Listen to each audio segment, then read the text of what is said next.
Hi, my name is Karen Verderame. I'm the Animal Programs Developer here at the Academy of Natural Sciences. I'm just one of the keepers who take care of our live animal collection on a daily basis.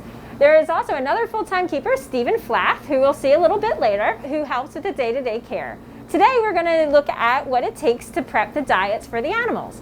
It's important to provide them with accurate and nutritional diets that reflect what their diets would be in nature, as well as the domestic animals that we have, such as our rabbits and our guinea pigs, to make sure that they're getting what they need for healthy weights, strong bones, strong muscles, and an overall healthy life.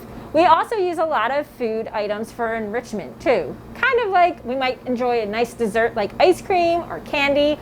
They might enjoy some raisins or dried dates. So we also have a variety of foods that we offer as enrichment. I've already dished out our chows, and when we say chows, it's more this dry food, what you might feed like your cats or dogs at home. So all these dishes and bowls are for our mammals, except for this one is our ducks. And I'm going to be cutting up some of the vegetation that they get.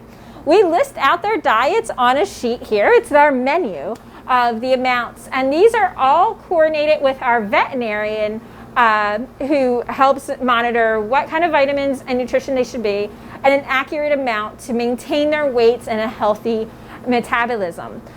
So I'm going to go ahead and start. Most of our animals whose diets we're prepping today do get apple. So it's a good place to start.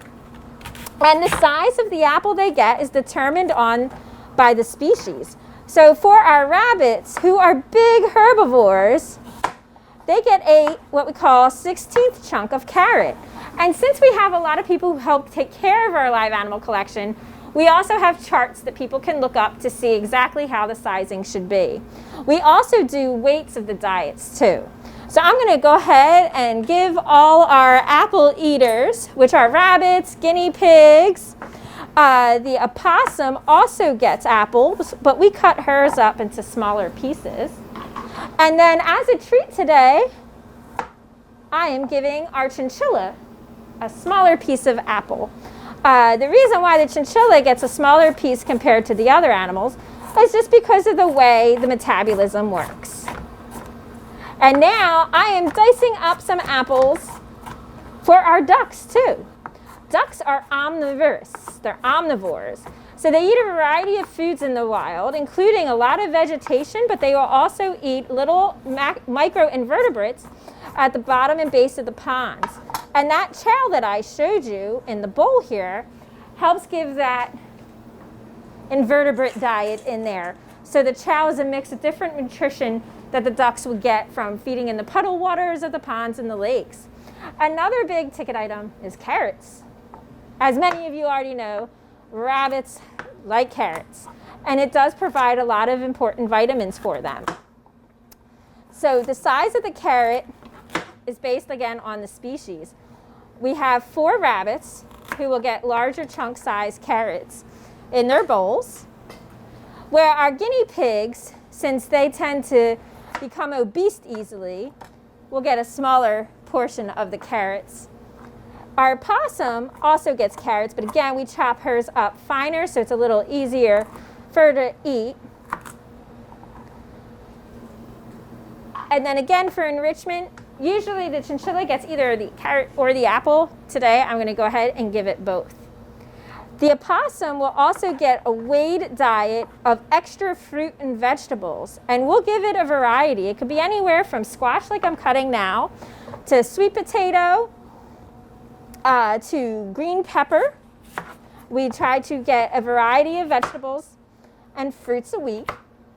So right now I am just weighing out. She gets about 30 to 40 grams of fruit and vegetables. And she loves banana. So we're going to give her a little bit of extra banana. She'll eat the peel as well, but today I am taking that off. I'm going to go ahead and dump that in the opossum's bowl.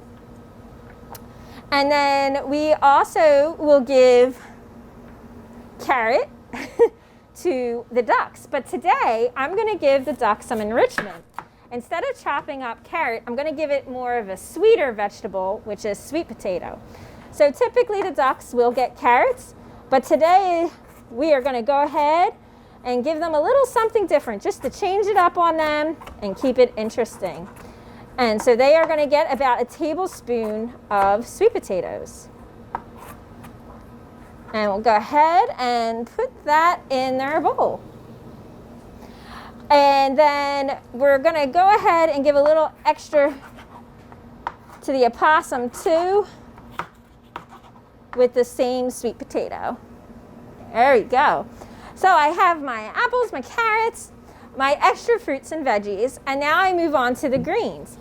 Rabbits, guinea pigs are big herbivores, so they need lots of greens. They get hay as part of their diet, and then we'll also add in leafy greens.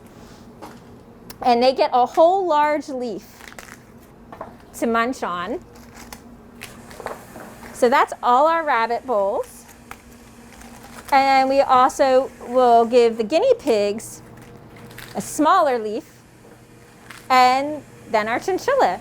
And then our opossum gets 2 tablespoons. Oh, that would be the eggs. Excuse me 1 minute. The armadillos, which are carnivorous, mostly insectivores. So their chow is comprised of an insectivore diet and then a dog and cat chow mix. But they also, once a week, get a protein, whether it be mealworms or eggs. So today I cooked them eggs. So this again is for the opossum. So we're going to complete her bowl. And then the ducks also get greens.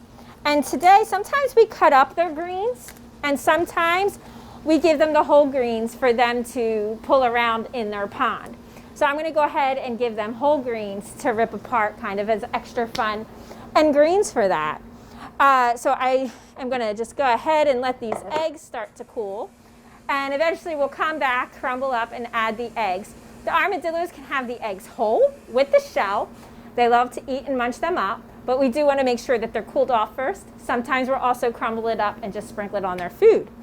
And then the last bit of diets is, of course, vitamins. It's important for everybody to take vitamins. These are specifically for the guinea pigs because, like us, they're the only other mammal that doesn't synthesize their own vitamin C. So I'm going to go ahead and put that in the guinea pig's bowl. And then we have a general vitamin that our opossums get. So we sprinkle that on top. And also our ducks get some vitamins too. And that is how we prep the diets for our 2 female mallard ducks and our mammal collection here at the Academy of Natural Sciences. So once we're done prepping the diets, it's time to feed out. And once the animals hear the cart being wheeled in with their diets, they know it's time for chow.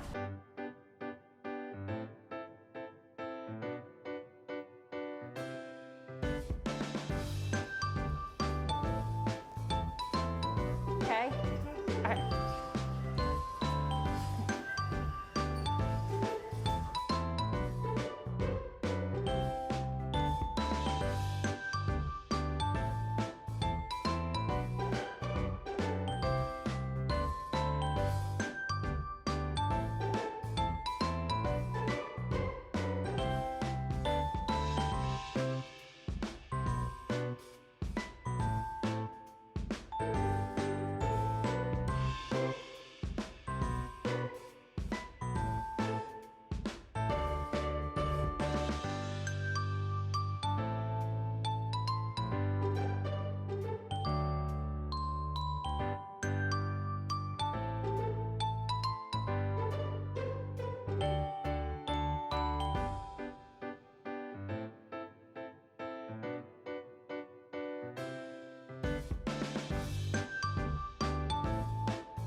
This is Steve Flack, one of our animal care keepers, and right now he's getting ready to feed Morbo, our African bullfrogs,